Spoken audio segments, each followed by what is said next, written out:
All right, y'all, what's going on? It's Combo Breaker 99 back with another video. All right, y'all, let's go through the rankings here real quick for 115 and 135. Got a couple of changes, y'all know, that came up, but I just kind of want to go through the division here of 115 and 135 to see what matchups can they really make right now. You know, like what matches can be made that'll keep 135 alive. And at this point, even with 115, you know, we kind of seen everything. You know, everybody's done fought everybody, so where does everybody stand right now, even in the top five? But yeah, real quick, let's look at 115, man. Starting from the bottom, we got number 15, Jillian Robertson. She's going to be taking on number 14, Michelle Waterson. And, you know, that's an interesting fight. You know, that's an interesting one there because, you know, I still think Michelle Waterson still has something left in her tank. You know, she's still a strong fighter. You know, she's still a strong threat against a fighter like Jillian Robertson. You know, I still think that with Jillian Robertson's lack of striking commitment, that's where a fighter like Michelle Waterson can capitalize on, as long as she keeps it away from the ground. But even then, you know, Michelle Waterson, you know, she's strong. You know, she's strong. She can get takedowns as well. She's strong in her wrestling, you know, and against some level of opponents. I wouldn't advise her to be on the ground with a fighter like Jillian, but still, like, if Michelle Waterson keeps it standing, she could, you know, get a victory. But we'll see, man. We'll see where Jillian Robertson stands right now, because Jillian Robertson, she's been looking the part at strawweight. You know, that's the thing. Like, she's been looking the part, and if she can continue to grow, you know, I think, yeah, if she's on the right path, she should be able to get this victory. All right, so she, you know, she's looking for that to continue to move up. Number 13, Karolina Kowalkiewicz. She's got a fight coming up with Yasmin Lucindo. On paper, it looks easy, but we'll see. You know, Karolina Kowalkiewicz trying to revamp herself, get back into the mix. And I want to see Yasmin Lucindo do well and make a big statement, get into the top 15. But at the same time, there's a part of me that wants to see Karolina, you know, kind of see if she can get like this second coming of her career, like resurrect and come back to her, you know, not her old form, but maybe like a revamped form where she can fight her way back to the top 5. I know that's asking a lot, but we'll see. I mean, Yasmin Lucindo, this is going to be the test to see if she is like Angela Hill. Like, can Karolina like school these young girls and get them out the way? But Yasmin Lucindo, she's a threat, man. Like, this girl is packing, you know, some very, very, very good striking. You know, very good striking, growing on the ground, killer instinct.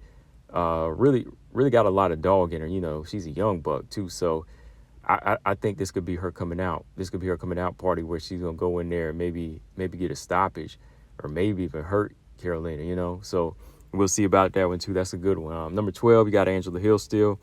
Number 11 is Tabitha Ricci. Number 10, Loopy. You know, Loopy didn't come through on her last performance against Verna Jandiroba. You know, I'm kind of wondering where she stands as well. Like, it's going to be hard for her to even stay in the top 10 right now. I think at best Loopy might be around in the top 15, but it's kind of hard to see her, unless she makes those right changes, see her ever get to the top 5, you know. Number 9, you got Luana Pinheiro. Number 8, you got Amanda Ebos. Number 7, you got Mackenzie Dern. Kind of curious as to see where Mackenzie Dern comes back in. You know, I know she's going to take a little break because she's had some rough fights. All right. Then rounding off the top 5, you got, well, excuse me, after number 7, you got number 6, Marina Rodriguez, of course, coming off her loss against Jessica Andrade. I think that Marina Rodriguez versus Lupi is still a good fight. That's a good fight for her. Who else you got? Luana Pinheiro. That's a good fight for Marina. Now I'm looking at the rankings, you know, something like that. Because right now, you know, I don't think Marina's going to be ready to just jump back in against anybody else in the top 5. No rematch with Yan Zhanan or anything like that.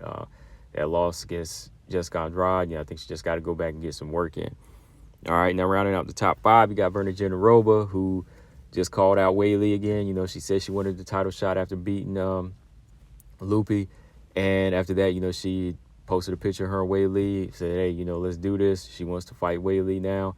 I mean, you could argue a title shot at this point because Weili's already beat everybody else in the top 5 except Tatiana, who's still not out yet, right? Who's still not ready to get back in, right? She's supposed to be sparring in what, like coming weeks or next month or something?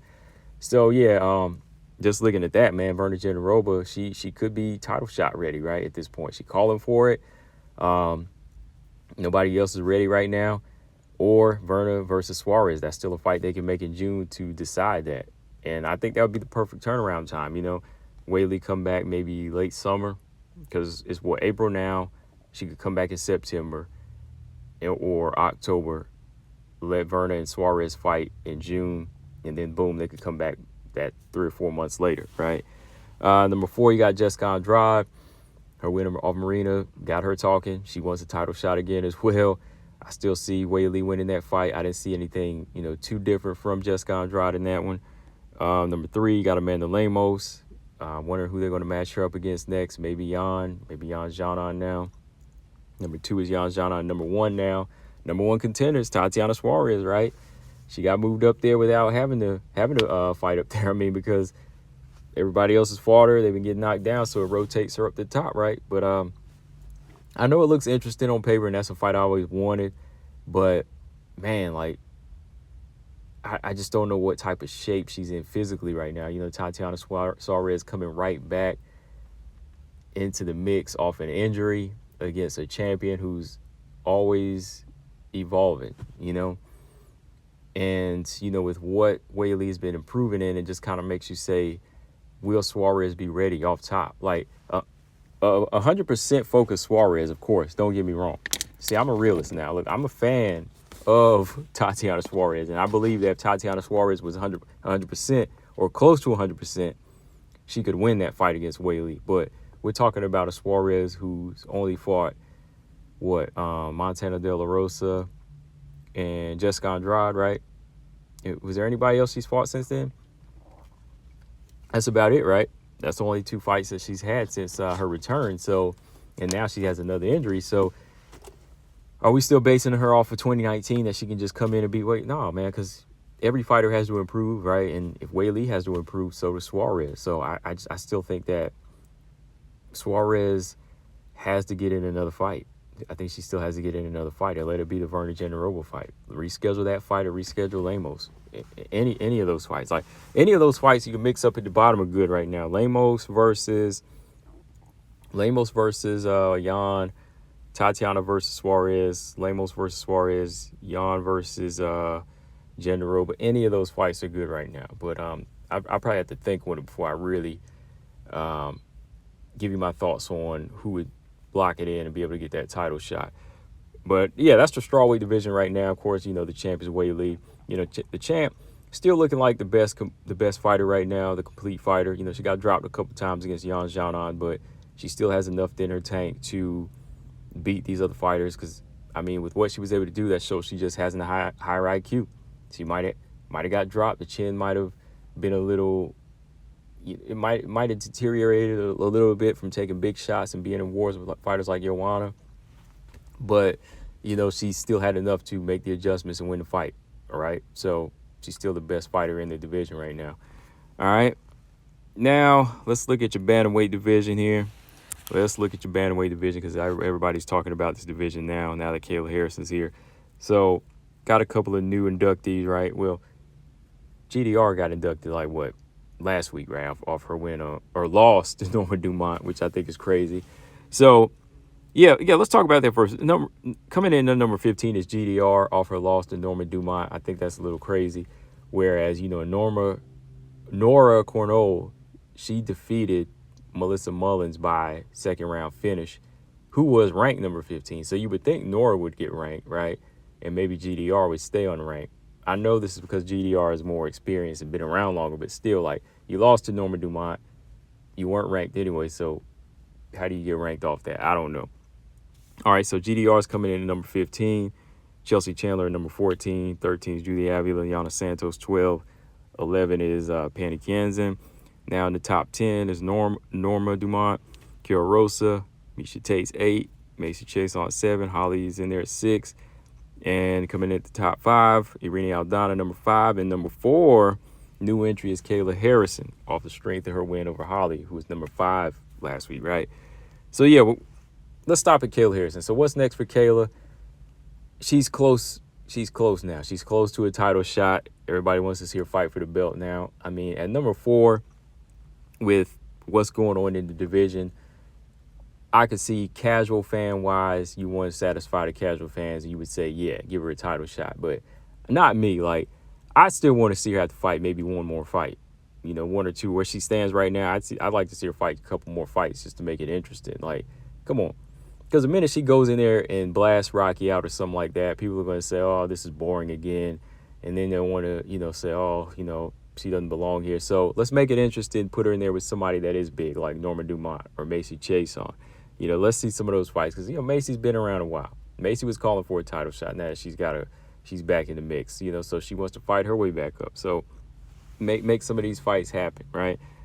Irene Aldana, I don't really want to see that one because I think that style is more tailor-made for Kayla Harrison. Ketlen Vieira at number 2, that's a good one. I don't know if Ketlen Vieira really wants that fight now because, Ketlen's kind of, I saw that interview and she's a little pissed. It seems like she's a little bit pissed where she just seems like Kayla Harrison doesn't deserve to be where she is or fight for a title shot. So who knows, though? They might make her fight her. Ketlen might have to fight her. I mean, Ketlen's like the only one I feel like would have a chance. Has her striking stepped it up, and, she could use that size against Kayla as well. She's one of the bigger bantamweights, right? Of course, Mayra Bueno Silva, she's out of the question. She was getting ragged out as a training partner for Kayla Harrison, right? Juliana Pena's another one that Kayla's calling out. So that's a fight that could happen in November, but I don't hear anybody calling for it. I don't really hear anybody calling for Kayla right now. I mean, I know they feel like, oh, she doesn't deserve to be there. Well, if she doesn't deserve to be there, get her out of there, at this point.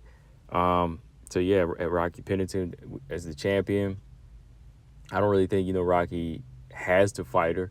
I know people don't like Rocky as a champion because of her style, but, I'm still looking at the fighters who fought their way up and worked their way into the division, So Rocky right now might be out because of an injury, they say. So in the meantime, that gives Kayla Harrison a chance to fight somebody else. All right, so good. But, yeah, on that note, the bantamweight division is trying. It's still in the same state. You got Kayla there. You got a new head there. Of course, you got new fighters coming up like Chelsea. You got Nora, Melissa, those girls, Daria, Zlesnikova. You still got those fighters. But the upper tier of the bantamweight division is where, a lot of people are really desperate for a champion right now or for another Ronda. But we just have to see where it goes from here. Kayla's just got to make some more noise in here because, beating Holly Holm was it was a win for her. It was a win. I don't take anything away from that. But still, it is a 42-year-old Holly where we got to say, okay, what else can Kayla do? All right? Let's just find another fight for her. So, yeah, bantamweight still needs some names. I want to see Ketlen Vieira if they decide to make her fight up. I know she did call for a Pena fight, but if Pena's not saying anything, I don't know. We'll see if she ever wants that fight. But, yeah, those are the rankings for right now, y'all. What do y'all think's going to happen with strawweight? There are some interesting fights with strawweight that can happen. I might come back and talk about some fights I want to see happen at 115 right now.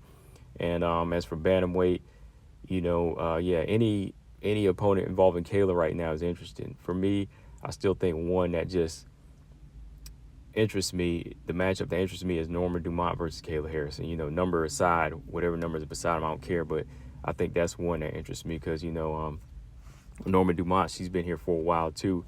And I know she's been screaming for a title shot. So that's something that I would like to see the UFC try to squeeze in maybe by like June or July as Norma wants it. But, yeah, what do y'all think, guys? Let me know in the comment section. Make sure y'all subscribe. Combo Breaker 99. I'm out. Subscribe. Peace.